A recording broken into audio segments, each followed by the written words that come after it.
అదా ఇదా చెప్తే కదా, దయ్యాలు వచ్చి దేవుని తింటున్నాయి కదా, కథ అదే కదా.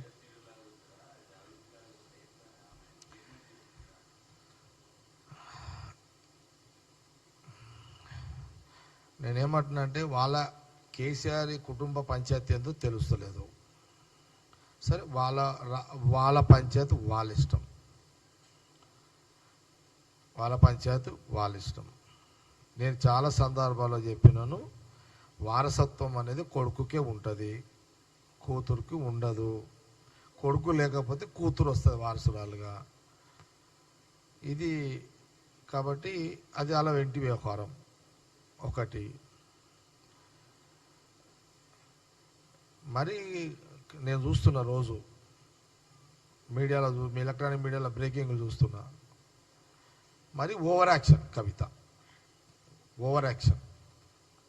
మరి అంత ఓవర్ యాక్షన్ అవసరం లేదు. హూ ఇస్ కవిత? కవిత ఎవరు? నీ లీడర్షిప్ క్వాలిటీ ఏంటి? నీ యొక్క లీడర్షిప్ పర్సనాలిటీ ఏంటి? ఒక్క కేసీఆర్ కూతురు అనే ఒక్క దాని మీద నువ్వు ఇంత పెద్ద పెద్ద మాటలు మాట్లాడాల్సిన అవసరమా?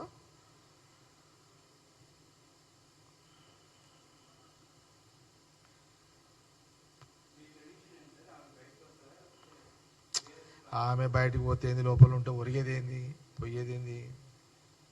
నేనేమంటున్నంటే నీ నీ పొలిటికల్ యొక్క పర్సనాలిటీ పెంచుకోవడానికి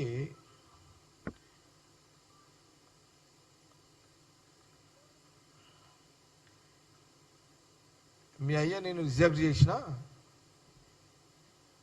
మీ అన్న నిన్ను రిజెక్ట్ చేసిన, నీ పొలిటికల్ పర్సనానికి ముఖ్యమంత్రి గారి మీద మాట్లాడి వస్తున్నావు. కానీ దానికి నాకైతే పెద్దగా ఏమి రెస్పాన్స్ కావాల్సినంత రాజకీయ నాయకుడు కాదు అనేది కాంగ్రెస్ పార్టీ అభిప్రాయం.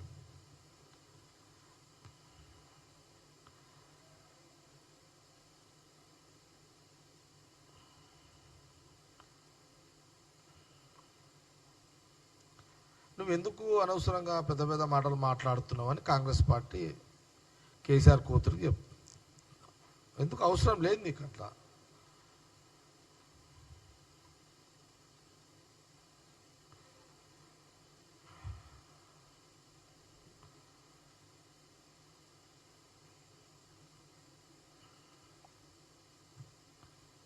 ప్రతిపక్ష నాయకుడు కేసీఆర్ పర్సనాలిటీ,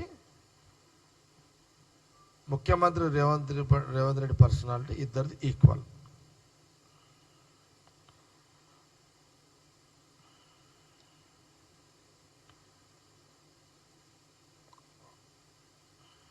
వాళ్ళిద్దరూ ఒకనొకరు అనుకుంటే అర్థం ఉంది. అందుకే అన్న, దయ్యాలు వచ్చి దేవుళ్ళ గురించి మాట్లాడు, దయ్యాలు వచ్చి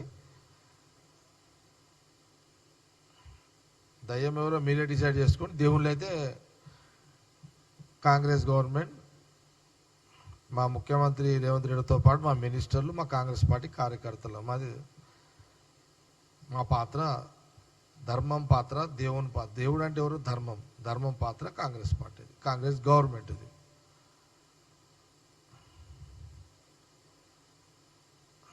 ఎందుకు అనవసరంగా గెలుపుతావు, తిట్టిపించుకుంటావు, ఆడామేవు? పెద్ద పెద్ద మాటలు నీకు అవసరమా? ఏం అవసరము?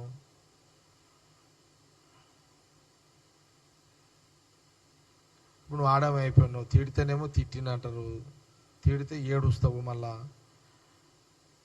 ఆడోళ్ళని ఏమైనా అన్నామంటే ఆడోళ్ళని అన్నారంటారు. మళ్ళా నువ్వు ఆడామ తీరే ఉండు. నీకెందుకు ఈ మొగల పంచాయతీ? ఎందుకు వస్తున్నావు ఇలా? పో, అప్పుడు బతుకమ్మలు ఆడుకుంటూ కదా, బతుకమ్మలు ఆడుకుంటావు. అట్లా ఎందుకు నీకు ఇదంతా? ఏదో మీ నాయన పుణ్యమని నువ్వు లీడర్ అయినావు, ఎంపీ అయినావు, ఎమ్మెల్సీ నువ్వు ఆడికి అట్లా ఉండు. అట్లా నువ్వు అంత పెద్ద పెద్ద మాటలు ఎందుకు మాట్లాడుతున్నావు ముఖ్యమంత్రి రేవంత్ రెడ్డి గారి గురించి? మా వాళ్ళు స్పోక్స్ పర్సన్లు, మా లీడర్ల కోపం వచ్చి ఏం మాట్లాడుతున్నావు అదేమని అన్నారు అనుకో, నోరు జారీరు అనుకో, మళ్ళీ నీ ఏడుపులు పొబ్బోలు ఇవన్నీ అవసరమా? మళ్ళీ దానికి ఒక కొత్త యాక్టింగ్ చేస్తారు మళ్ళీ వీళ్ళు. మీ అయ్యే సీఎం ఉన్నప్పుడు ఆడోళ్ళ పంచాయతీ లేదు, ఆడోళ్ళ గురించి మాట్లాడకపోతేవి. అప్పుడు మీ బీసీలు అధికారాలే. ఏం డ్రామాలు రా నాయన, డ్రామాల కంపెనీ అయిపోయింది మీది ఇల్లు. ఏమని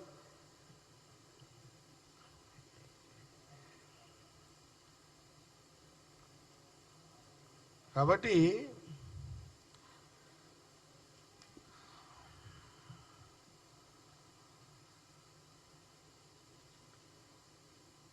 నేనే అప్పుడు చాలాసార్లు అన్న మనోళ్ళు అడుగుతుంటే ఆ లిక్కర్ స్కీము ఆ పని జారే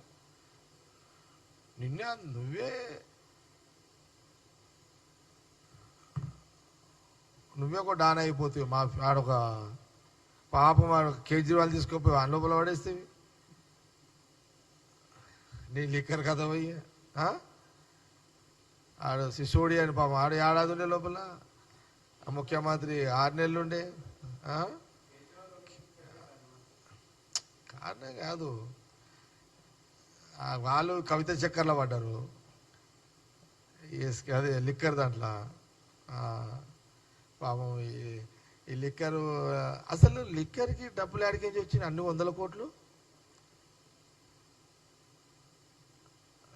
అది అన్ని 100 కోట్లు ఎక్కడి నుంచి వచ్చినాయి వీళ్ళకు? తెలంగాణ ప్రజలు ఆలోచన చేయాలి. ఇది 100 కోట్లు ఢిల్లీలో, ఇక్కడేనో 100 కోట్లు ఢిల్లీలో కేజ్రీవాల్ దగ్గర కూర్చొని, సిసోడి దగ్గర కూర్చొని ఆడ 100 కోట్ల రూపాయలు ఆడ లిక్కర్ బిజినెస్ చేయడానికి డబ్బులు నువ్వు ఎక్కడ నుంచి తీసుకుపోయినావు? జవాబు చెప్పు ఫస్ట్.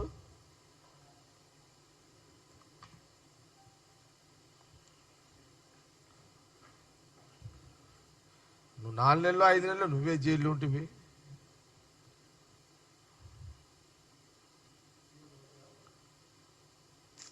Joke Jake తిరుపాలి. ఇప్పుడు అంత ఈజీగా ఇప్పుడు రేవంత్ రెడ్డి ఇష్టట్లేడు. వాళ్ళ సంగతి తర్వాత. ఇంకా 3 ఏళ్ళు రేవంత్ రెడ్డి సీఎం, ఇంకొక 5 ఏళ్ళు ఆయన మళ్ళా ఉండాలని ఆయన ట్రై చేస్తున్నాడు. విన్నావా? ఆయన ట్రై చేస్తున్నాడు.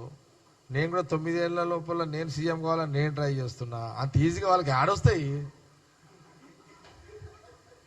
ఈయనే మేము ప్రజల దగ్గర, ప్రజలకు అందుబాటులో ఉండి, ప్రజలకు సర్వీస్ చేసుకుంటూ, ప్రజలకు ఇచ్చిన రాహుల్ గాంధీ నాయకత్వంలో పథకాలను అమలు చేస్తూ, మీరు నిన్న కూడా చూసారు కదా సీఎం రేవంత్ రెడ్డి ఏం చెప్పిండు. ఈ 3 ఏళ్ళు ప్రజలు 5 ఏళ్ళు అవకాశం ఇచ్చారు, ఇంకొక 5 ఏళ్ళు ప్రజలు అవకాశం ఇచ్చి సీఎం కావడానికి నేను ప్రజలకు అందుబాటులో ఉండి వాళ్ళ సర్వీస్ చేసుకుంటూ పనిచేస్తాను అన్నాడు. ఆల్రెడీ దాన్ని దరఖాస్తు పెట్టిండు కదా తెలంగాణ ప్రజలకు. ఇంకొక ఈ 3 ఏళ్ళు కాక ఇంకొక 5 ఏళ్ళు పెట్టిండు. ఆయన 5 ఏళ్ళకి దిగిపోయే టైం నా దరఖాస్తు ఉంది తెలంగాణ ప్రజల దగ్గర. నేను కూడా సీరియస్గానే ఉన్నా. మా దాంట్లో మళ్ళా ఉన్నారు ఇంకా, ఇవన్నీ ఉన్నాయి కదా. కాబట్టి మేము కాంగ్రెస్ పార్టీ ఎప్పుడు ప్రజల మధ్యలో ఉండే పార్టీ. మేమేమి సీరియస్గానే ప్రజలకు సర్వీస్ చేసుకుంటూ పోరాటాలు, ప్రతిపక్షంలో పోరాటాలు చేస్తూ రూలింగ్ వచ్చినట్టు సర్వీస్ ఇస్తున్నాం. నేను అందుకే మొన్న కూడా పిఎస్సి క్యాపిటల్ చెప్పిన, గత 10 ఏళ్ల కాలంలో తెలంగాణ ప్రజలకు అందుబాటు లేని ప్రభుత్వాన్ని కాంగ్రెస్ గవర్నమెంట్ వచ్చిన తర్వాత రాహుల్ గాంధీ గారి నాయకత్వంలో ముఖ్యమంత్రి రేవంత్ రెడ్డితో పాటు ఎంటైర్ క్యాబినెట్ మినిస్టర్లందరూ ప్రజల మధ్యలో ఉంటూ ప్రజా పాలన చేస్తూ ఈ కరువులో ఉన్న ఈ రాష్ట్ర ఖజానాని డబ్బులు నింపుతూ సర్వీస్ చేస్తూ అంచెలంచెలుగా సర్వీస్ ఇస్తున్నటువంటి పరిస్థితి ఈరోజు తెలంగాణ రాష్ట్రంలో 17 నెలల్లో 17-18 నెలలు కనబడుతుంది.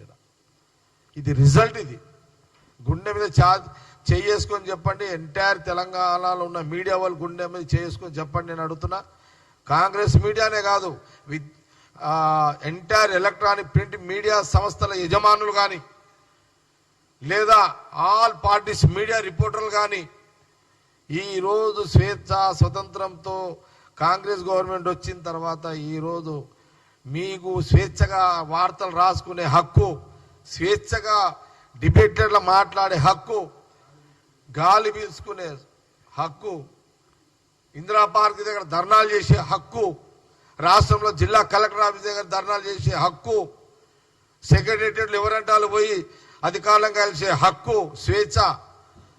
ఈ 18 నెలల్లో ఇంతటి ఇలాంటి పరిపాలన, ఇది ప్రజలు హ్యాపీగా ఉన్నారు. పోయిన గవర్నమెంట్లో కడుపు నొప్పి వస్తే డాక్టర్ దగ్గర పోతే కేసీఆర్ నాయుడికి టాబ్లు ఇస్తాను రోజులు.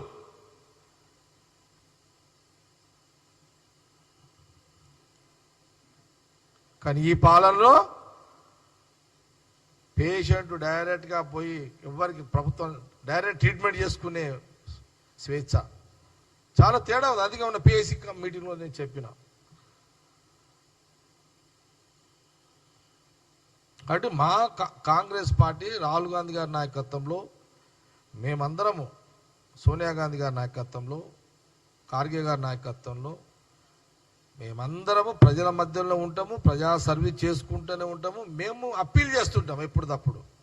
అందుకే నీ మాట మీరు అడిగిన ప్రశ్నకి చెప్పిన, నేను తిరుపాలు నువ్వు అడిగిన ప్రశ్నకి అందుకే జవాబు చెప్పిన. ఇంకా మూడు మాకు ఇంకా అటు ఇటు మేము అడుగుతున్నాం. అందుకే ముఖ్యమంత్రి గారు మేము మా సర్వీసు మొదలుపెట్టినాము ఇంత కష్టకాలంలో. అందుకే నెక్స్ట్ ఇంకా 8.5 సంవత్సరాలు మాకు ఇవ్వాలి, అవకాశం ఇవ్వండి, మంచి ఇంకా మెరుగైన సర్వీస్ ఇచ్చుకుంటూ పోతాము. సరే ప్రెసిడెంట్ సీఎం ఉన్నాడు కాబట్టి మళ్ళీ అడిగిండు, కంటిన్యూ. నేను కాంట్రవర్సీ మొదలు నుంచి లేను కాబట్టి 10 ఏళ్ళకు నేను క్లెయిమ్ చేస్తున్నా. మా సర్వీస్ పబ్లిక్లో ఉండేదే కదా, ఫుల్ టైం కదా మేము.